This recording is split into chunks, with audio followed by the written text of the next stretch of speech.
गुजरात की एक बच्ची की मार्कशीट इस समय खबर बनी हुई है। प्राइमरी क्लास की बच्ची है, 4th या 5th में पढ़ने वाली। जहां बोर्ड एग्जाम में गुजरात में कौन टॉप किया वो इतना बड़ा चर्चा का विषय नहीं है, उसका नाम आसानी से कोई नहीं जानता होगा। वहाँ इस समय ये 4th 5th की बच्ची जो है वो चर्चा का कारण है और पूरे देश भर में। हुआ ये कि इस बच्ची का जो एग्जामिनेशन का रिजल्ट आया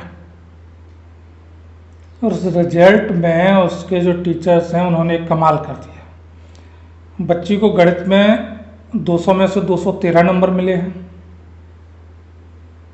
बच्ची को गुजराती भाषा में 200 में से 211 नंबर मिले हैं। वैसे तो आजकल मार्कशीट देख के ज़्यादा से ज़्यादा नंबर देख के ज़्यादातर जो पेरेंट्स होते हैं वो खुशी से फूल जाते हैं, लेकिन इस बच्ची के बाप को उसके भविष्य की वाकई चिंता थी, तो उन्होंने स्कूल को आड़े हाथों ले लिया और अब ये मामला चर्चा का विषय बना हुआ है। ये तो एक बच्ची के भविष्य की बात थी। अब बात थोड़ी देश के भविष्य पे करते हैं। राम राम, मेरा नाम अजय सिंह, स्वागत है आपका मेरे YouTube चैनल बसर पर। अगर मैं आपसे सवाल करूं कि भारत में लोकसभा की कुल कितनी सीटें हैं, स्वाभाविक है कि आप जवाब देंगे 543। लेकिन अगर आप इंडी गठजोड़ कांग्रेस प्लस के समर्थक हैं तो आपका जवाब गलत है। साहब, भारत में 683 लोकसभा की सीटें हैं। आप पूछेंगे कैसे, तो उसके लिए आपको थोड़ा सा चुनावी गणित को जानना चाहिए। भारत में मुख्यतः जो इस समय चुनाव चल रहा है उसमें आमने सामने दो गठबंधन हैं। पहला है आपका एनडीए, नेशनल डेमोक्रेटिक अलायंस, और दूसरा है इंडी गठबंधन। पहले इसे महागठजोड़ नाम दिया गया, फिर इंडी गठबंधन इन्होंने नाम रख दिया। एनडीए 543 सीटों में से 540 सीट पर चुनाव लड़ रहा है। कुल जमा भाजपा के अलावा 24 अन्य पार्टियां भी हैं इस गठबंधन में, और इन 24 पार्टियों में से 6 मुख्य सहयोगी हैं एक दूसरे। 441 सीटों पर भारतीय जनता पार्टी खुद चुनाव लड़ रही है। इसके अलावा 6 अन्य पार्टियां हैं जो 5 या उससे ज़्यादा सीटों पर चुनाव लड़ रहे हैं। टीडीपी आंध्रा में 17 सीटों पर है। जनता दल यूनाइटेड बिहार में 16 सीटों पर चुनाव लड़ रहा है। शिवसेना एकनाथ शिंदे गुट, शिवसेना के 2 हिस्से हैं, एक एकनाथ शिंदे वाला गुट है, दूसरा अनाथ वाला गुट है। तो एकनाथ शिंदे वाला गुट एनडीए में है और वो कुल 15 सीटों पर चुनाव लड़ रहा है। तमिलनाडु में एक पार्टी है पट्टाली मक्कल काची, ये 10 सीटों पर चुनाव लड़ रही है। और बिहार में लोक जनशक्ति चिराग पासवान की पार्टी, इसे 5 सीटें मिली हुई। अब इसके आगे आप चलेंगे तो 1 से लेकर 4 तक की सीट संख्या पर चुनाव लड़ने वाली कई छोटी छोटी पार्टियां इस गठजोड़ में हैं। कुल मिला के सारी पार्टियां जो ये हैं ये 540 सीट पर चुनाव लड़ रही हैं। एक निर्दलीय प्रत्याशी भी है इन 540 में, ओ पनीरसेल्वम, तमिलनाडु में पूर्व मुख्यमंत्री जी, उन्हें भी एनडीए समर्थन दे रहा है। तो ये एनडीए का लेखा जोखा सीट बंटवारे का। इसके आगे की आप बात करें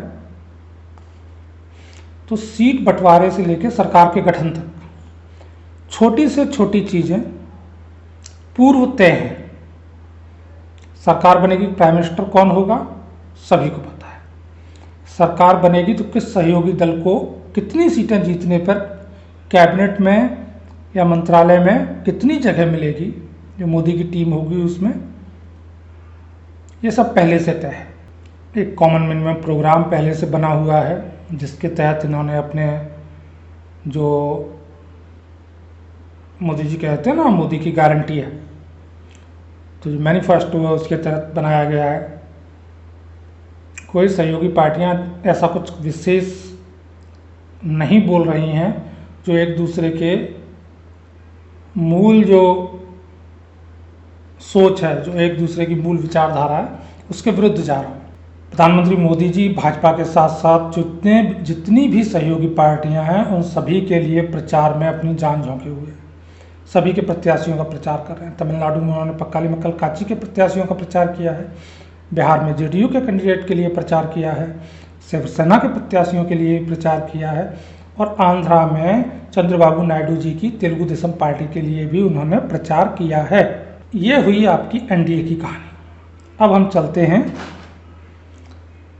राहुल बाबा के इंडी गठजोड़ पे।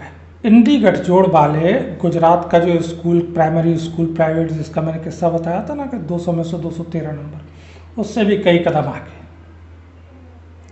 इंडी गठजोड़ वाले 543 सीटों में 683 सीटों पर चुनाव लड़ रहे हैं। इसके अलावा 683 सीट के अलावा 20 निर्दलीय प्रत्याशी इस तरह के हैं जो खुद को इनका नेता बता करके चुनावी मैदान में है। तो कुल जमा 700 सीट से ऊपर पे इंडी गठजोड़ चुनाव लड़ रहा है। ये तो है इनका साफ गठजोड़ का अंदर का हाल। गठजोड़ की साहब बड़ी अजब गजब स्थिति है।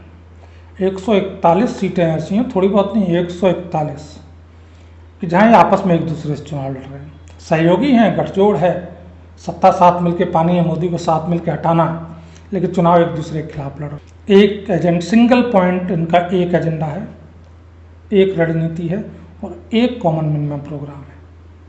कैसे भी करो मोदी को हटाओ। फिर हम आपस में लठ चलाएं, एक दूसरे का सर फोड़ें, गाली गुप्ता करें, मीडिया के सामने कुछ भी करें, देख के तय कर लेंगे कि जो लूटने के लिए भारत मिल गया है, इसे कैसे लूटा जाए और किसके हिस्से में क्या है। अगर आप इतिहास पढ़ेंगे ना तो भारत पे जितने ही बाहरी हमले हुए हैं, तो पाकिस्तान के पत्रकार हैं एक हसन निसार साहब, तो हसन निसार साहब का बहुत पुराना एक मैं वीडियो देख रहा था, तो उसमें उन्होंने एक बार कहा था कि साहब हिंदुस्तान पे हमलावर जरूर बाहरी थे, हमलावर बाहर से आए, लेकिन जो लश्कर बने वो यहीं हिंदू कुश के इस पार बने। तो ये सच्चाई है। दरअसल अफ़गानिस्तान से लगा करके जो आज का पाकिस्तानी पंजाब है, इवन भारतीय पंजाब तक भी आ जाइए, इस पूरे इलाके में कबीलाई मिलिट्री लेबर रहा करती थी, कबीले थे, और इन कबीलों का जो एक सरदार होता था उसे आप वार लॉर्ड कह सकते हैं। तो ये वार लॉर्ड जो होता था, इसे कोई मतलब नहीं था दीन धर्म से, देश से, इसे कोई मतलब नहीं था कि ये बाहरी है, ये क्या मंदिर तोड़ेगा, ये लोगों को गुलाम बनाएगा। इन्हें सिर्फ एक चीज़ से मतलब होता था कि ठीक है साहब, हम आपके लश्कर में शामिल हुए जा रहे हैं, आपको जंग में आपके साथ लड़ेंगे, आपको जंग जितवाएंगे, क्योंकि हम तो भाई हिंदुस्तान के भीतर तक अच्छे से वाकिफ़ हैं, हम यहीं के, और बदले में हमें लूट की छूट होगी। जो लूट पाएंगे हम लूटेंगे, लोगों को मारेंगे, बलात्कार करेंगे, गुलाम बनाएंगे, वो सब करने की हमें छूट होगी। तो जो लश्कर बने वो हिंदू कुश के इधर बने। तो ये वार लॉर्ड जो थे और उनके कबीले, कुछ वही हाल इस समय इंडी गठबंधन के सहयोगी दलों का है। पता है सारे राज्य स्तरीय पार्टियां इनके अकेले क्या कोई इनकी औकात नहीं है कि सरकार बना सकें। तो इन्हें ये है कि ठीक है, अगर गलती से कांग्रेस को कुछ सीटें आ जाती हैं तो भाई हम भी सरकार में होंगे उस कंडीशन में, और हमको लूट की छूट दोगे। हमारे कार्यकर्ता गुंडई करेंगे, अपराध करेंगे, बलात्कार करेंगे, तो आप आंखें बंद रखोगे। ये मूल सोच है इनकी। अफगान मिलिट्री लेबर का मैंने जिक्र कर दिया तो मुझे याद आ गया, अपने एक फिल्म एक्टर हैं नसीरुद्दीन शाह, बड़े साहब लेफ्टिस्ट माइंड सेट के आदमी हैं। इनका एक परदादा था जान फिसन खान, और ये भी वही वारलॉर्ड था अफ़गानिस्तान का, और अपने ही मुल्क के खिलाफ बाद में हिंदुस्तान में भी आकर के ये गोरों की मिलिट्री लेबर थी, ये गोरों का पालतू था। तो अफ़गानिस्तान वालों ने जब वहाँ से खदेड़ दिया था तो इसे यहाँ उत्तर प्रदेश में मेरठ के पास जागीर दे दी गई थी, और बाद में इनका कुनबा यहीं पलता चला। तो ये मिलिट्री लेबर का, अफ़गान मिलिट्री लेबर का, वहाँ के वार लॉर्ड्स का बड़ा ही बढ़िया एग्जाम्पल है। इनकी मूलतः राजनीति वैचारिकता पे चलती है। तो अगर आप इनकी वैचारिक समानता की बात करें, कोई मुझे समझाए कि टीएमसी और left, CPIM, CPI forward block, इनकी वैचारिकता इनमें पिछले कितने सालों से, जब से ममता बनर्जी का राजनीतिक उभार हुआ और कम्युनिस्ट शासन बंगाल में आया उस दिन से इन लोगों में लठ चल रहा है बेतरतीब। रोज जूतम पैजार हुई है बंगाल में, वो सत्ता में रहे तब भी, ममता बनर्जी सत्ता में आ गई तब भी, और ये सब एक गठबंधन के हिस्से हैं। बंगाल में लड़ेंगे, केरल में कांग्रेस लेफ्ट लड़ेंगे, लेकिन वैसे बीजेपी के अगेंस्ट में हम एक हैं, मोदी को हटाने के लिए हम एक हैं, बाकी हमारा आपस में एक दूसरे से कोई वैचारिक समानता नहीं है। अब इसके आगे आप जैसे ही चलते हैं तो अब जो एनडीए गठबंधन में एक्चुअल सहयोग है, जो इंडी गठबंधन में वास्तविक सहयोग है, उस पर बात करें तो पूरे हिंदुस्तान में कोई पार्टी ऐसी नहीं है जो सहयोगी भूमिका में भी हो और जो 10 सीटों पे अपना असर रखती हो, सिवाय हमारे अली शेख भैया को छोड़ के। पूर्व विरासतीय मुख्यमंत्री अखिलेश यादव उत्तर प्रदेश, इनको आप छोड़ दो तो एक सिंगल पार्टी समाजवादी के अलावा ऐसी नहीं है जिसका 10 जिलों में प्रभाव हो और जो कांग्रेस से सहयोग भी कर रही हो, सीट शेयर कर रही हो। अब अखिलेश भैया की राजनीतिक समझ की बलिहारी है, मेरा सैल्यूट है उनको कि ऑस्ट्रेलिया से क्या समझ लेके आए हैं वो, जितनी तारीफ करूं उतनी कम है साहब। धरती को कागज करूं तो भी अखिलेश भैया की राजनीतिक समझ को के गुणगान में कर नहीं सकता, धरती छोटी पड़ जाएगी। आप समझिए कि जिस राजनीतिक पार्टी का सर्वोच्च नेता अपनी पुश्तैनी परंपरागत सीट से भाग खड़ा होता है, चुनाव बुरी तरह हारता है, और अगर वर्तमान स्थिति की मैं बात करूं, कुल जमा इस पार्टी पे, पार्टी के नाम पे 2% वोट नहीं है पूरे उत्तर प्रदेश में।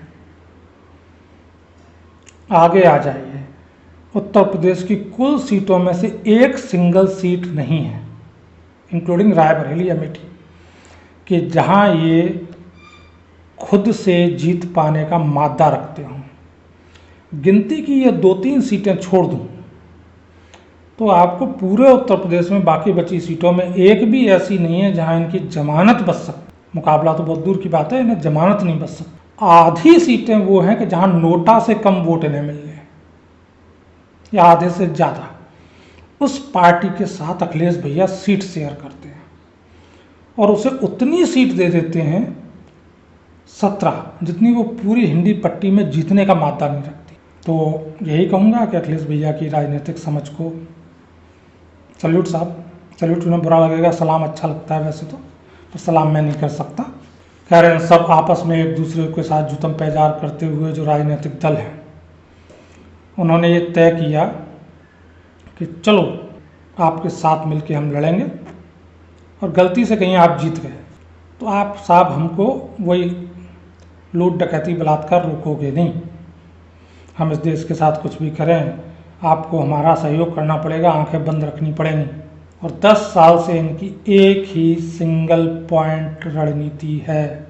मोदी को हराने के लिए भी इन्होंने जो रणनीति बनाई हुई है ना सभी ने, वो सिंगल पॉइंट एक ही है। जैसे पाकिस्तान की हिंदुस्तान के खिलाफ 1947 से ही एक ही युद्ध के लिए बनी हुई तैयार रखी हुई प्लानिंग है। ये साहब एक गाजी 10 काफिरों के बराबर है। बस नाश्ता अमृतसर में, लंच चंडीगढ़ में, डिनर दिल्ली में, हो गई फतेह 3 दिन में, हो गया गजवाए हिंद। हर बार आते हैं पिटते हैं लौटते हैं, आते हैं पिटते हैं लौटते हैं। ऐसे ही पिछले मोदी के आने के बाद से, पहले गुजरात में भी यही रहा, फिर केंद्र में 14 के बाद से। इनकी क्या रणनीति है साहब? मुस्लिम हमारे साथ हैं, जाति आधारित वोट करने वाले हमारे साथ हैं, और इन सब के बाद एंटी इनकम्बेंसी का हमें फ़ायदा। ये एक चीज़ 2019 से जुड़ गई कि एंटी इनकम्बेंसी का हमें फ़ायदा मिल जाएगा, हमें जीत मिल जाएगी। उसके बाद हम बैठ के तय करते रहेंगे कि सरकार कैसे बनानी है, क्या करना है, वो सब बात की चीज़ है। क्योंकि मोदी को लोगों को हराना है तो वो हमें ज़बरदस्ती जिता देंगे। यह इनकी इकलौती रणनीति है चुनाव में। और आप एक चीज़ समझ लीजिए कि कहीं गलती से ना अंधे के पैर के नीचे बटेर आ गई, तो उस बटेर के कैसे चिंदी चिंदी नोच खाएंगे, उड़ाएंगे, आप कल्पना नहीं कर सकते कि ये इस देश का क्या हस्र करेंगे। उतना बदतरीन हस्र तो गौरी गजनवी जैसे लुटेरों ने नहीं किया होगा जितना ये अब कर डालेंगे। और ये ऐसा क्यों करेंगे, इस पर मैं किसी दिन एक सेपरेट वीडियो करूँगा कि कैसे तैयार बैठे हैं इस देश को नोच खाने के लिए। इनका ये हस्र है इस समय। ये मोटी चीज़ आप समझें कि जो गठबंधन 543 सीट में से 683 सीट पर लड़ रहा है, वह गठजोड़ या वह गठबंधन देश के प्रति, आपके प्रति कितना गंभीर होगा, तय आपको करना है, तय आपको करना है। और साथ ही ये भी तय कर लीजिए कि आप कितने गंभीर हैं इस देश के प्रति, आने वाली पीढ़ियों के भविष्य के प्रति, और हाँ, अपने बच्चों के भी भविष्य के प्रति। राम राम।